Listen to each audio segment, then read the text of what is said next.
Green washing, जब कोई company ये प्रिटेंड करती है कि उसके प्रोडक्ट ज़्यादा इन्वायरमेंट फ्रेंडली हैं, ज़्यादा सस्टेनेबल हैं, इको फ्रेंडली, ऑर्गेनिक और भी इस तरह के बहुत सारे वर्ड्स जब वो यूज़ करती हैं, पर ऑन द ग्राउंड ऐसा कुछ भी नहीं होता या फिर बहुत ही कम होता है, इसे ही कहते हैं ग्रीन वॉशिंग।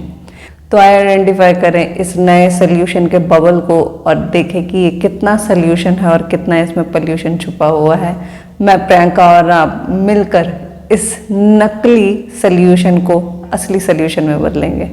डायरेक्ट लाई, बहुत सारी कंपनीज ये क्लेम करती हैं कि उनकी पैकेजिंग 100% बायोडिग्रेडेबल है या रिसाइक्लेबल है, पर वो सच नहीं होता। जिस तरह से ये कैंस, इनके अंदर एक थिन प्लास्टिक लेयर रहती है जो इसकी रिसाइकलिंग में सबसे बड़ा प्रॉब्लम है। दूसरा, जब कंपनीज ये क्लेम करती हैं कि ये टेट्रा पैक्स 100% रिसाइक्लेबल है, पर वो नहीं होते। बायोडिग्रेडेबल प्लास्टिक बॉटल्स, बहुत सारी कंपनीज अपनी पैकेजिंग को इस तरह से कह के प्रमोट करती हैं कि हमारी जो प्लास्टिक बॉटल्स हैं ये 100% बायोडिग्रेडेबल है, या इनके जो प्लास्टिक बैग्स हैं ये 100% बायोडिग्रेडेबल है। पर उसमें भी एक ट्रिक है। बायोडिग्रेडेबल प्लास्टिक तभी पूरी तरह से डिकम्पोज हो पाता है जब उसे एक परफेक्ट एनवायरनमेंट मिले। अगर वो परफेक्ट एनवायरनमेंट ना मिले तो वो इसी तरह से लैंडफिल का हिस्सा परमानेंटली बन के बैठा रहता है। तो जहाँ पे कंपनीज इतना ज़्यादा ये प्रमोट कर रही हैं, एडवर्टाइजमेंट में स्पेंड कर रही हैं कि हमारी पैकिंग सस्टेनेबल है, इन्वायरमेंट फ्रेंडली है, रिसाइक्लेबल है, बायोडिग्रेडेबल है, तो वो साथ में ये भी क्यों नहीं बताती कि ये स्पेसिफिक कंडीशन में स्पेसिफिक टाइप के साथ हैं और इनके साथ भी कुछ ना कुछ प्लास्टिक मिला हुआ है जिसे हमें सेपरेटली डील करना पड़ेगा। तो अगर कंपनीज इसके ऊपर भी ज़्यादा डिटेल में अपनी एडवर्टाइजमेंट करेंगे कि हमारे प्रोडक्ट को आप इस तरह से रिसाइकिल या डिकम्पोस्ट कर सकते हैं, तो फिर वो फेयर चीज़ होगी, नहीं तो ये डायरेक्ट ग्रीन वॉशिंग है। मैं यहाँ पे एग्जांपल्स कम दे रही हूँ क्योंकि मैं कोई इतनी बड़ी यूट्यूबर नहीं हूँ कि अगर मेरे को किसी ने कोर्ट में खींच लिया या मानहानि का दावा डाल दिया और मैं उसको पूरा कर पाऊँ, तो ये थोड़ा सा होमवर्क आपको करना पड़ेगा। आपको इस तरह के प्रोडक्ट्स को आइडेंटिफाई करने पड़ेंगे। जो प्रोडक्ट्स ओपनली इस तरह कर रहे हैं, मैं उनको तो डायरेक्टली बोल सकती हूँ जो मैं आगे बोलूँगी, पर हर प्रोडक्ट के बारे में मैं इस तरह से डिटेल में नहीं बता पाऊँगी। आप में से बहुत से लोग फिट ट्यूबर को बहुत ज़्यादा पसंद करते हैं। बहुत सारी कंपनीज ने उसके ऊपर डिफेमिंग या मानहानि का दावा किया हुआ है। वो झेल सकता है, मैं नहीं, क्योंकि मेरा चैनल अभी बहुत छोटा है। लेबलिंग की एक सिंपल सी एग्जांपल मैं आपको देती हूँ। जैसे कि ये नींबू पानी 100% नेचुरल है। आप घर में नींबू पानी बनाइए, उसको फ्रिज में ही रख दीजिए, 3 घंटे के बाद उस नींबू पानी का स्वाद बदल जाता है। लेकिन ये बॉटल वाला नींबू पानी का स्वाद बिल्कुल नहीं बदलता। फिर भी ये अपने आप को 100% नेचुरल क्लेम करते हैं। कैसे? तो जब भी आप इस तरह के प्रोडक्ट्स देखें कि जो क्लेम कर रहे हैं 100% नेचुरल, ऑर्गेनिक, हर्बल, तो उनके इंग्रेडिएंट ज़रूर पढ़िए। उनके इंग्रेडिएंट सब बताते हैं। सेकेंड चीज़, अगर वो हायर प्राइस आपसे चार्ज कर रहे हैं तो आपका कंप्लीट राइट है कि आप उस हायर चार्जेस के कारण उनसे पूछ सकें, और वो इजीली आइडेंटिफाई किया जा सकता है कंपनी का नाम देख के, कंपनी के इंग्रेडिएंट्स देख के। उस पर थोड़ा सा अपना रिसर्च वर्क कीजिए, आपको आराम से ग्रीन वॉशिंग या ऑथेंटिक प्रोडक्ट दोनों में फ़र्क दिख जाएगा। वर्ड पजल्स हम बचपन में खेलते थे, ये कंपनीज हमारे साथ अभी भी खेल रही हैं। कैसे?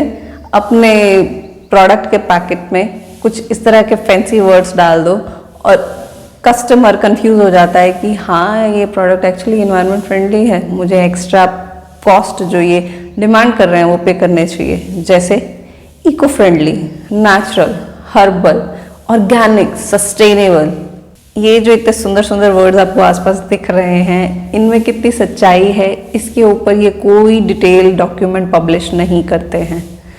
मैं आपको यहाँ पे एक अपना पर्सनल एक्सपीरियंस बताना चाहती हूँ, कोई भी इधर उधर का ज्ञान नहीं।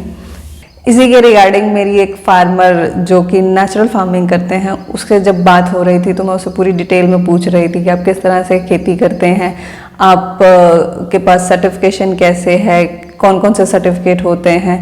तो उसके ऊपर उसने मुझे एक बात कही जो मैं आपको ज़रूर बताना चाहूँगी। उसने कहा कि दीदी अगर आपको सर्टिफिकेट चाहिए तो गवर्नमेंट की हो या प्राइवेट ऑर्गेनाइजेशन हो, किसी के पास जाइए, 10-20 हज़ार रुपया एक्स्ट्रा दीजिए, वो आपको सर्टिफिकेट दे देंगे। वो आपके खेत में भी आके देखेंगे नहीं कि आप किस तरह से खेती कर रहे हैं। ये थोड़ी कड़वी पर सच्चाई है। तो अगर आप ऑर्गेनिक या 100% नेचुरल या एथिकल फार्मिंग के नाम पे एक्स्ट्रा पे कर रहे हैं तो आपको कंप्लीट राइट है कि आप उनसे पूछ सकें कि आपके खेत का एड्रेस क्या है। जब मैंने उस पर पूछा कि मैं आप पे विश्वास क्यों करूं, तो उसने बोला कि मैं आपको अपने खेत का एड्रेस भेज रहा हूं, आप कभी भी आ सकते हैं, हमें बिना बताए आइए, हम आपका पूरा वेलकम करेंगे और आपको हम दिखाएंगे कि हम खेती किस तरह से कर रहे हैं। ये इससे बड़ा सर्टिफिकेट हो नहीं सकता। जब कोई किसान इतना बड़ा क्लेम कर रहा है तो उससे आगे अब मैं आपको क्या बोलूं। तो अगर ये ऑर्गेनिक फार्मिंग जो या ऑथेंटिक फार्मिंग या नेचुरल फार्मिंग प्रोडक्ट्स के क्लेम कर रही हैं, क्या वो हमें उन फार्मर्स की डिटेल देंगे? नहीं देंगे। क्यों नहीं देंगे? Green washing, renaming.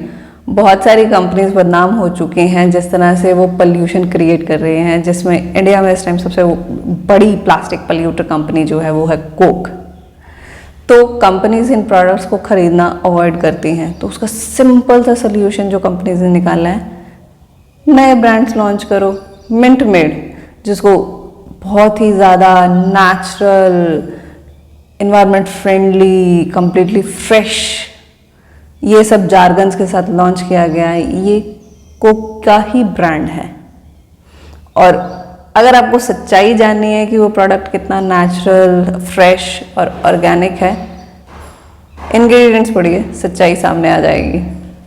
Political green washing, जहाँ पे कंपनीज पॉलिटिकली अपने आप को सही दिखाना चाहती हैं पर एक्चुअली वो उसके आसपास भी नहीं होती हैं।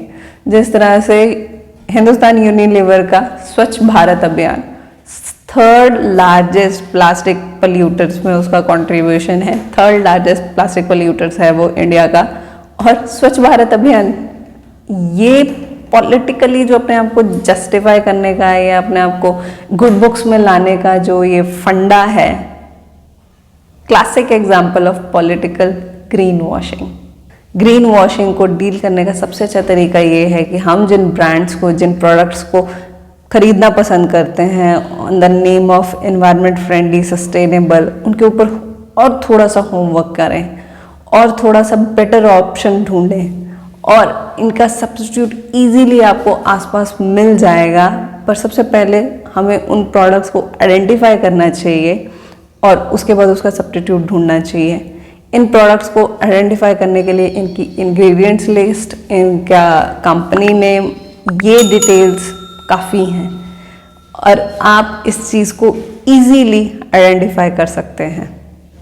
अगर हम एक्स्ट्रा कुछ भी, चाहे वो 1 रुपया ही क्यों ना हो, कंपनी को पे कर रहे हैं सस्टेनेबल या ऑर्गेनिक या इस तरह के जार्गन्स के नाम पे, तो हमारा ये कंप्लीट राइट है कि एक्चुअली में वो उसको कर रहे हैं या नहीं कर रहे हैं। अगर एक कंपनी ये क्लेम करती है कि हाँ मेरा जो फूड प्रोडक्ट्स हैं वो न्यूट्रिशनल है, ऑर्गेनिक है, ज़्यादा सस्टेनेबल है, तो उनको अपने फार्मर्स की डिटेल भी शेयर करनी चाहिए। उनको ये चीज़ शेयर करनी चाहिए कि वो जो प्रोडक्ट्स, जो वो आटा, दाल, चावल या जो भी वो हैं, वो कहाँ से उठा रहे हैं, कौन से खेतों से उठा रहे हैं, उनकी डिटेल्स भी उन्हें शेयर करनी चाहिए ताकि अगर किसी को भी डाउट हो तो वो उनके खेतों में जाके देख सके। सर्टिफिकेशन लेना ऑल ओवर वर्ल्ड बहुत मुश्किल नहीं है। ये सर्टिफिकेशन की गेम बहुत पुरानी है। अगर आपको ये लगता है कि ये सिर्फ इंडिया में हो रहा है, नहीं, ये हर जगह होता है। हम कितने अवेयर हैं, हम किस तरह से परचेजिंग करते हैं, ये सिंगल सोल्यूशन है ग्रीन वॉशिंग का। तो लाइक, शेयर, सब्सक्राइब, कमेंट ज़रूर कीजिएगा। अगर आप वाकई चाहते हैं कि थोड़ी सी अवेयरनेस हो कि ग्रीन वॉशिंग क्या है और हम इस ग्रीन वॉशिंग से किस तरह से बच सकते हैं, तो थोड़ा काम तो आपको भी करना पड़ेगा। अवेयरनेस के लिए लाइक शेयर कमेंट ज़रूर कीजिएगा। तो मिलते हैं अगली बार किसी इसी तरह के झूठे सच्चे पॉल्यूटर के साथ और उसका सल्यूशन निकालेंगे। धन्यवाद।